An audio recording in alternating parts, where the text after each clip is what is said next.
3 years.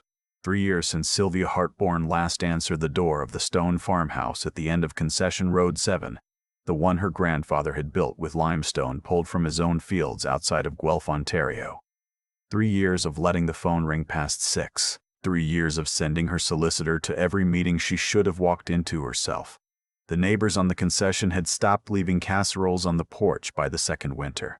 By the third, they had stopped driving past slowly to check. Then came the Tuesday in late October when the frost had not yet made up its mind about the ground. Liam Ashford pulled his truck onto the gravel shoulder at the end of her laneway and sat for a moment looking at the property the county assessor's office had contracted him to inspect. He was 38 years old, with the kind of hands that told you more about a man than his resume ever would, and a daughter named Paige, who was 9 and had decided that morning that she was old enough to come along on jobs. The school had called at 7. Head lice scare, send them home. His mother was in Barrie. His ex-wife was in Vancouver and might as well have been on the moon. So Paige sat in the passenger seat eating a granola bar and reading the back of a seed catalog she had found under the seat, and he looked at the farmhouse at the end of the lane. The porch roof had pulled away from the fascia on the east side. He could see the gap from the road. Whoever owned the place had been letting small problems become larger ones for long enough that the larger ones were now starting to make friends with each other. He pulled up the lane. Paige climbed out before he had the engine off. A woman appeared in the doorway before he reached the porch steps. She was perhaps 50 or perhaps 40 and tired, with dark hair cut close and a set to her jaw that told him she had not invited this visit. She had a cane in her right hand, the kind that bore weight, and she was using it. She looked at his truck. She looked at Paige. She looked at him. "County sent me," he said. "Structural assessment. You should have received a letter." "I received 7 letters," she said. "I stopped opening them." Her name was Sylvia Hartborn, though he did not know that yet. He learned it from the file in his cab. He learned the rest of it from the house. The farmhouse told him things before she did. The wheelchair wrap that had been bolted to the side of the porch with the wrong hardware, the kind that would shear off in a hard frost. The widened door frames on the ground floor, the threshold plates with beveled rubber, all the careful modifications of a woman preparing for something. But the ramp hardware was wrong, and the threshold plate in the back hall had buckled and lifted, and whoever had done this work had either not known or not cared that it was going to fail. Paige had drifted to the edge of the porch where a border collie of advanced years was sleeping on a folded horse blanket. She sat down cross-legged on the boards beside it without asking anyone's permission and began to scratch behind its ears. "What's his name?" she said. Not a question. "Her name is Brecken," Sylvia said. She did not soften saying it, but she did say it. Liam crouched at the threshold plate in the doorway and pressed his thumb along the seam where the rubber had separated from the subfloor. Cold air came up through the gap. He tilted his head, read the grade of the buckle, understood at once that anyone rolling across this in low light would catch a wheel and go down hard. "This wasn't installed right," he said. "No," she said. "It wasn't." "Who did the work?" She was quiet for a beat. "My brother-in-law," she said. "After the diagnosis, he organized the contractors. He oversaw everything himself." She said it in the flat tone of a woman who had already run that sentence through a grinder many times and removed every inflection that might invite a response. He did not respond to it. He pulled out his notebook and wrote down the measurement of the gap and the orientation of the buckle and moved inside. The ground floor took him 40 minutes. He found 6 more things wrong, none of them accidental on their face, all of them the kind of failures that a man with a tape measure and a weekend's worth of initiative could have avoided. The grab bar in the bathroom had been anchored into drywall without backing. It would hold perhaps 60 pounds of lateral pull before the screws walked out. A woman bracing herself against it on a bad day would take it clean off the wall and go with it. He said nothing about the brother-in-law yet.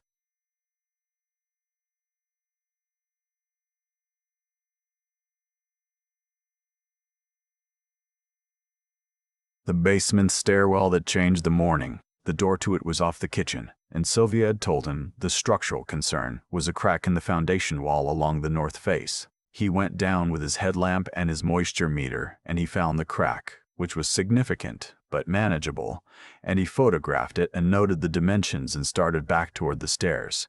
He stopped. the handrail on the left side of the staircase.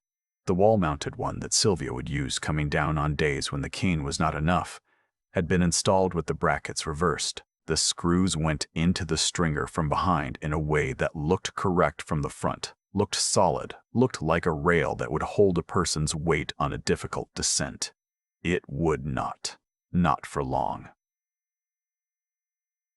The bracket nearest the bottom had already begun to pull. One firm grip on a winter morning, one moment of relying on it the way a person has to rely on things that are supposed to be reliable, and the rail would give, and the stairs would do the rest. He stood at the bottom of the stairs for a while, with his headlamp pointed at the bracket and his pulse doing something he had to wait out. He thought of Paige on the porch with the old dog. He thought of the file in his truck that listed the property's ownership, sole title, Sylvia Hartborn, following the death of her husband Douglas Hartborn 14 months prior. He thought of the reversed bracket, and the wrong ramp hardware, and the grab bar set into drywall, and the buckled threshold, and the way a person might, if they were methodical and patient, and counting on grief to do some of the work for them, arrange a house so that it became something other than a house. He climbed the stairs. He went into the kitchen. Sylvia was at the counter with her back to him, her cane hooked on the edge of the counter, her weight distributed the way a person does when they have learned to work around a body that no longer cooperates in the old ways. "I need to show you something," he said, "and I need you to look at it before you decide what to do about it." She turned around. He told her about the stair rail. He used the words reversed bracket. He used the word deliberate, and he watched her face when he said it, and he did not look away. She was still for a long time. "Show me," she said. He showed her. She stood at the top of the stairs, and he stood at the bottom with the headlamp and showed her how the screws went in and why the angle meant what it meant. She asked one question, technical and precise, the question of a woman who had spent her career, as he would later learn, as a structural engineer before her diagnosis had changed what her body would let her do. He answered it honestly. "Who else has been in this house?" he said when he came back up. "My brother-in-law manages the property maintenance. He has a key. He organized the renovation after Douglas died, after the MS progressed." She said the last two words without looking away from him. She had had 3 years of practice saying them. "I was not well enough to oversee it myself. I trusted him to do it right." "His name? Philip Stern." She paused. "My husband's younger brother. Douglas trusted him completely. Is his name on the permits? He pulled them himself. He said it would be faster." Liam set his notebook on the kitchen table. Through the window above the sink, the back field ran out flat to the tree line, the old cedar rail fence bowing in the places where the frost had heaved the posts. And somewhere in the field Paige had gone to look at something, and he could see the top of her yellow toque moving through the dead goldenrod. "I need to tell you something else," he said, "and I need you to understand that I am telling you this as a person, not in my capacity as the county's inspector." She sat down at the kitchen table. She did not ask him to sit. She looked at him steadily. "Someone who installed this work knew what they were doing," he said, "not because it was done well. Because it was done wrong in very specific ways. The kind of wrong that takes knowledge. You don't reverse a bracket by accident. You don't anchor a grab bar into drywall without backing unless you know what backing is." The room was very quiet. "Douglas had a life insurance policy," she said finally. $3.2 million. I am the named beneficiary. We had no children.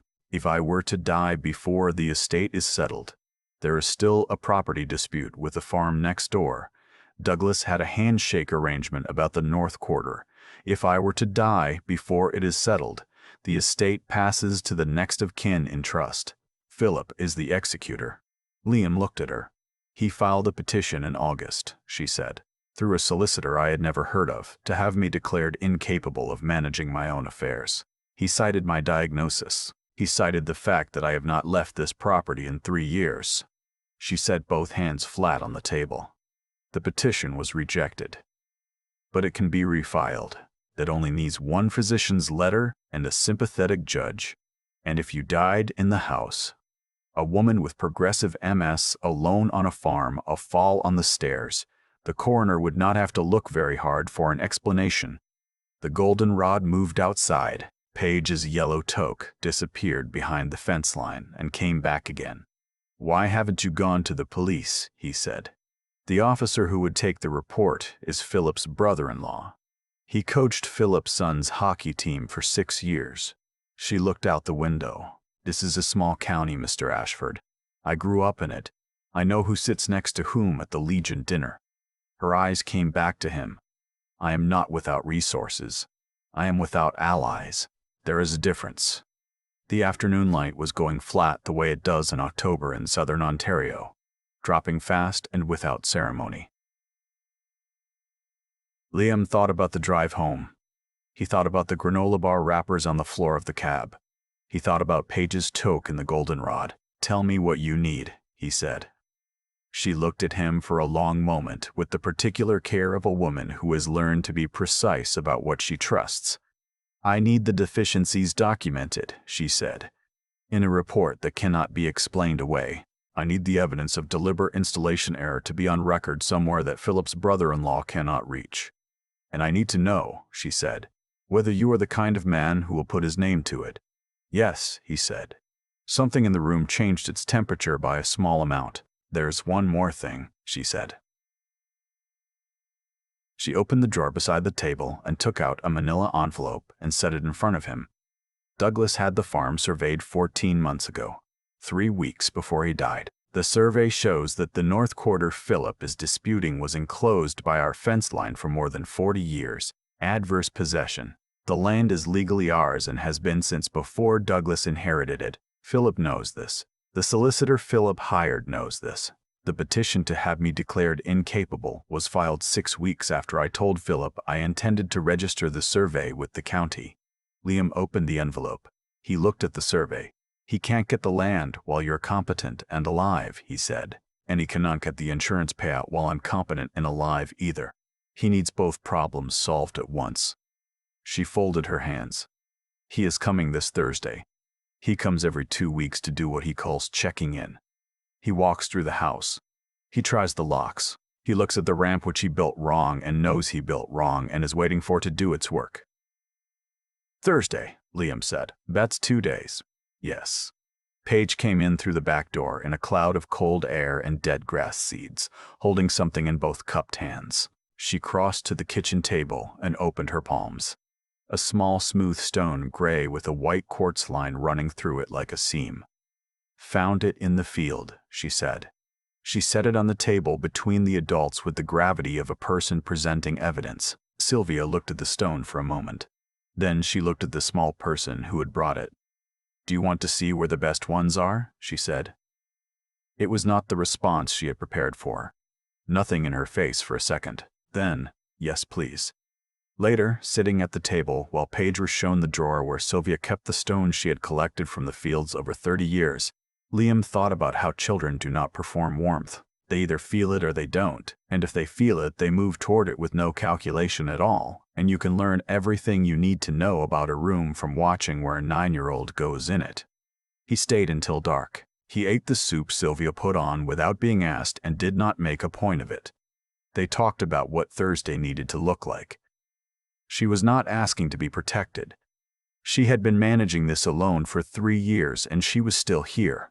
She was asking for someone to stand in the same room as the truth. That night he drove home on the county road with Paige asleep against the window and the dark fields going past, and he thought about the reverse bracket at the bottom of the stairs and the kind of patience required to build a trap inside a house that belonged to a woman who was grieving. He did not sleep well. He woke early. He called the county assessor's office before 8 and told them the inspection had surfaced structural concerns that required a full written report and that the report would take until the end of the week. Then he called a woman named Louise Arsenault, who had retired from the Ontario Provincial Police after 31 years and now ran a private practice in Guelph that specialized in civil fraud investigations, and who had been his late wife's godmother, and who answered the phone on the second ring the way she answered everything. He told her what he had found. He told her the name Philip Stern. He told her about the survey and the petition and the insurance and the bracket. She was quiet for the length of one breath. "Send me the photographs," she said. "I'll make a call." On Thursday morning, Paige went to school without an argument, which was either a gift or a sign that she was planning something, and Liam was at the Hartbourne farmhouse by 8. Sylvia was dressed and had the kettle on and had laid the survey, the insurance documents, the contractor permits in Philip's name, and a printed copy of the petition, all on the dining room table in a row, in the way of someone who has been organizing her defense for longer than anyone knew. "He'll arrive between 10 and 11, she said. "He always stops for coffee at the Shell in Rockwood. Louise will be on the line by 9:30. "Louise," she looked at him. "Louise Arsenault, 31 years open teeth. 31 years OPP, fraud and financial crimes." She knew Douglas. They went to the same parish. He set his phone on the table. "She has a contact at the OPP's anti-rackets branch in Hamilton who does not golf with Philip's brother-in-law." Sylvia was still for a moment. "I don't need saving," she said. "I know that," he said. "Louise isn't here to save you either. She's here to witness."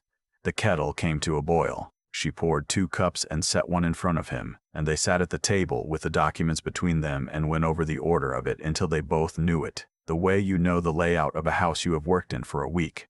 Philip arrived at 20 past 10. He drove a late model Audi the color of graphite, and he came up the porch steps without knocking. He had a key, and he used it, which told Liam something. He came in calling Sylvia's name in the tone of a man who has decided in advance what kind of visit this is. He stopped in the kitchen doorway. Liam was sitting at the table with his notebook open.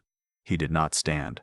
Philip Stern was in his mid-50s, well-dressed in the provincial way of a man who wants you to know he owns things, and he had the same jaw as the photograph of Douglas that sat on the sideboard. He looked at Liam. He looked at Sylvia. He looked at the documents on the table. "Sylvia," he said. "Who is this?" "This is the county structural inspector," she said. "He's been here since Tuesday. He found some things I think you should know about." Philip's face did a small, controlled movement. "I'm not sure this is the time for." "He documented the stair rail," she said, "and the grab bar, and the ramp hardware. He has photographs." She folded her hands on the table.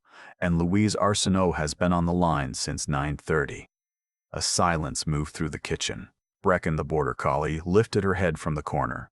"Philip," Sylvia said, "I want you to look at me." He looked at her. "I have been in this house for 3 years. I have been ill, and I have been grieving, and I have been afraid, and you have known all 3 of those things, and you have been patient about it, in the way that a person is patient when they are waiting for something." She did not raise her voice. She did not need to. "The ramp hardware is wrong. The grab bar is wrong. The stair rail was installed backwards, and you built stairs for your own deck in 2019, and you know the difference between a reverse bracket and a correct one." Philip said nothing. "The survey is registered," she said. "I filed it with the county on Monday morning. The North Quarter is on record. The petition your solicitor filed is withdrawn, effective this morning, which Louise's associate confirmed at 9:45. She paused. "You have one thing left, Philip. You had 1 card, and I am looking at it, across this table." The silence in the kitchen was the particular silence of a man who has been methodical for a long time, arriving at the calculation that the method has run out. He sat down, not because anyone asked him to, because his legs made the decision before he did.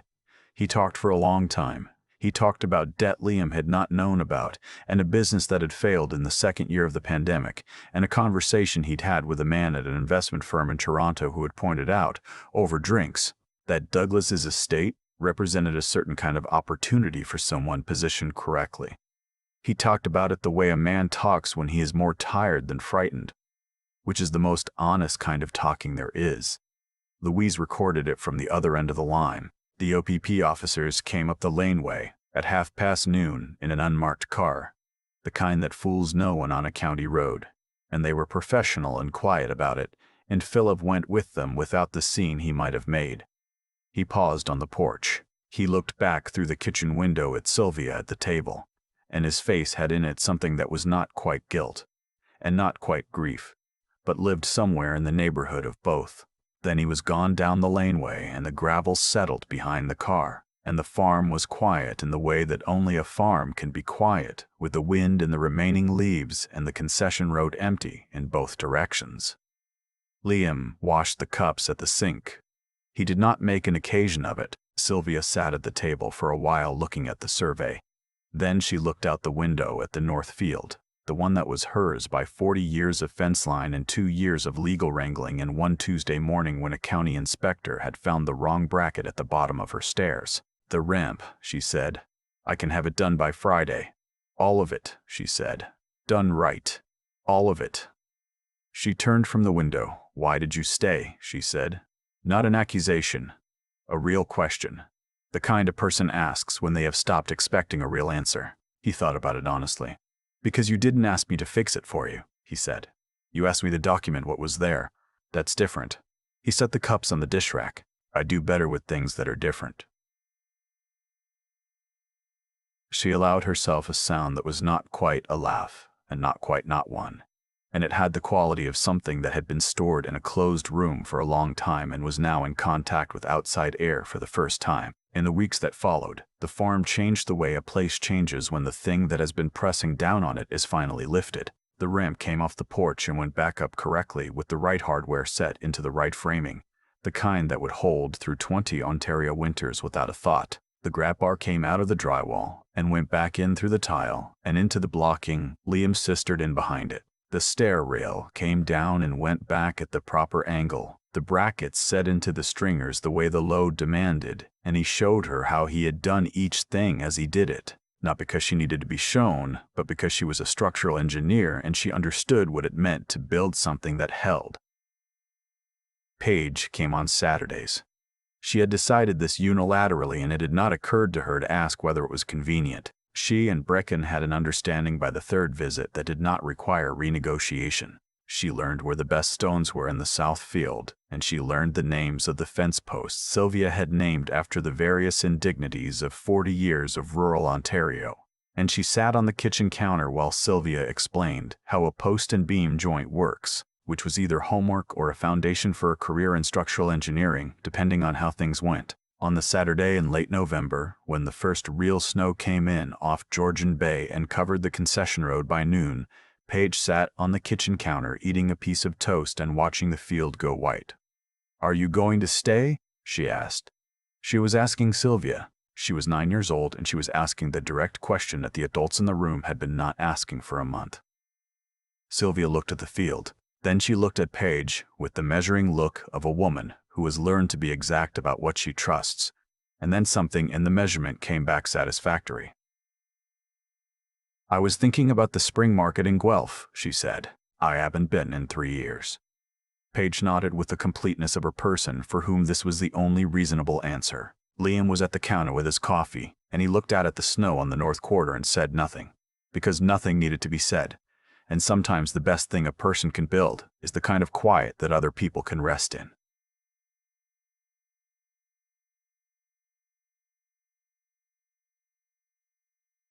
The spring market was the first week of May.